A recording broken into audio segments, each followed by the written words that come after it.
Orain urtebete, betiko ohiko aretoan Antonianotan, hainbat gauz esan genitun, nik gogo eta pare bat behintzat atza berriz berreskuratu nahi nituzke. Gogoratuko zeate ze garaizenua, batzuk zioten hauteskundeek berehala zetoztela, Ibarretxek parlamentua desein eta urriako deitu behar zitula, hoi izan sozialisten eta popularren kalkuloa. Legebiltzarrean galdeketa edo konsulta legea onartua zen, data jarrita zeon, Espainiko gobernua bultzatuta konsultaren debekoa jakina zen, eta uda partean genden. Etorkizun hurbilari begira, gauz asko pasa dira. Hemen 11 batzoki aipatu diran bezala, hainbat eta hainbat hamarkadetan, urtebetean ere gauz asko pasa dira. Baina gauz bat, hitzez esan genuen Antonianotan. PSOEk eta PPek aukera baldin badaukate.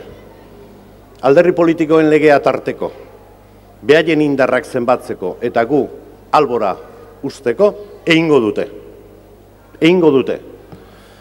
Askok, esaten zenuten, baina hori posible da. Baita ere, kanpainan bertan, martxuan. Posible zen eta posible da. Da egin dute, egin dute. Baina zautzen aipatu dan bezala, gaur egun, bakarren batek esango luke ez, batzuk komunikaduak izte dituzte, gora Euskal Herria sozialista eta gora Euskal Herria eskatuta lehen Euskadi izena, gobernu sozialista egon badago. Baina herri hontako gehiengoa sozial eta politikoa da abertzalea. Abertzalea da, hori ezaztu.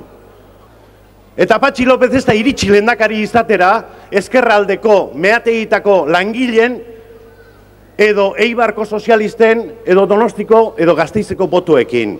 Boto horiek berea zituen, iritsi da lehendakari izatera, eskuindar botoekin, PPren botoekin, alderdi politikoen legea tarteko, baino Partido Popularraren botoekin. Jakinda gutxiengo batekin, aidiala gobernatzen, nun eta herri batetan, nun gehiengo sozial eta politikoa abertzalea dan. Hori ezaztu. Ze galdera egiten dezutena kalean, batzokietan eta bileretan da, honek iraungo aldu. Iraungo du. Iraungo du. Estadu estrategi bat delako. Ez dute arratzalde batean asmatu paktoa eta esan, bueno, oantxe ingo igu, saiakera bat Euskadin. Euskadiko politika kontrolatzea etorri dira. Da hori da behaien eginkizuna. Ez daukate beste eginkizunik kontrolatu. Gero gobernatu, hori beste gauza bada. 3-4 hilabete hauetan ikusten ari gean bezala. Ez daukate idea propiorik. Ez daukate aurreko gobernuekin alderatuz zer gauza berririk azaltzeik. Ez daukate gezurretan aidia gaina. Esan ez alegia ustez erkidego autonomoko kontuak onak zirela, baino ez zirela hain onak, eta gastuen ibili gehala buru belarri ez dakize tamainataino. Gizarte osoak jakin badaki, eta gure inguruen guztiak, eta erakunde guztiak eta instituzioak estadua barne jakin badakite, kontuik sendoenak eta garbienak, osasuntsuenak hemen daudela. Hemen daudela, gure zorra dan tamainakoa da, eta ez gainentzeko instituzioek daukatena. Eta jakin bazekiten eta badakite,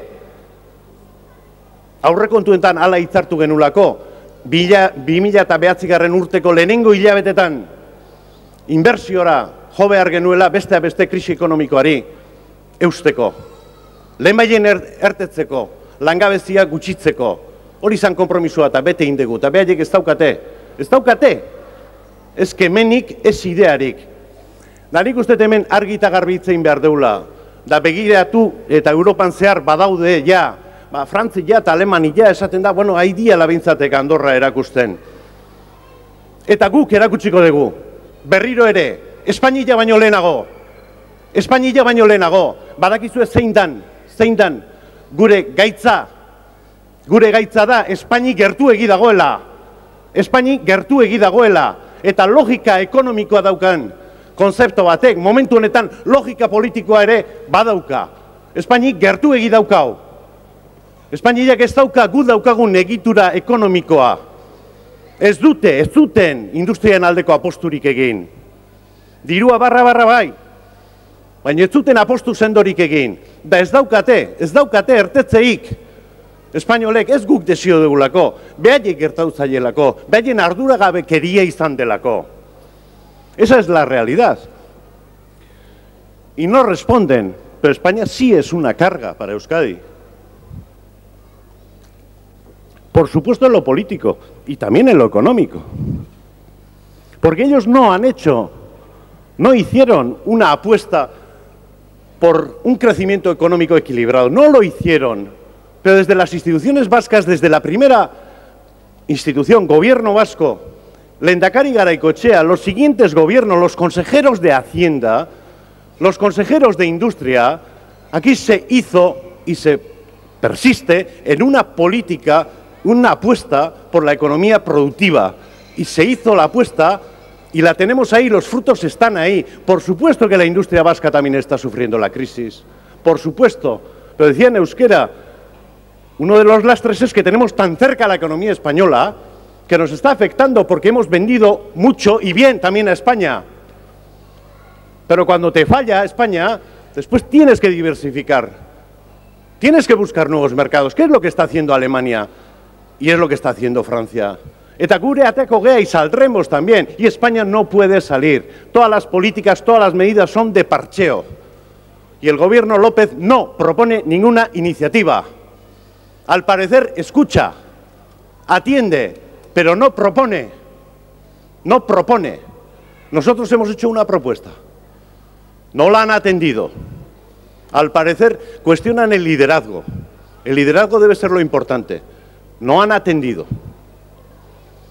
Gure errealitatea, ekonomikoa, soziala eta baita ere politikoa, da aztertu egin behar dugu.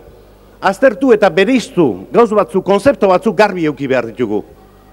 Etorkizunari begira eta abertzale ikuspegi batetikan guretzako kargaik handiena, kalte gehien egiten diona da etaren indarkeria. Hori izan behar da argi eta garbi. En estrategia o en eficacia política, como se quiera denominar, ETA o la existencia de ETA a quien perjudica es al nacionalismo vasco. Y eso debe saber ETA. Y lo sabe. Por lo tanto, fuera atentados, menos comunicados y enfréntate, ETA, a la gran decisión de dejar las armas, definitivamente, porque a quien perjudica es a este pueblo. Y por supuesto, estratégicamente, si perjudica a alguien, alguien se aprovecha. Eta hori estadua baki, hori Rubalcaba badaki.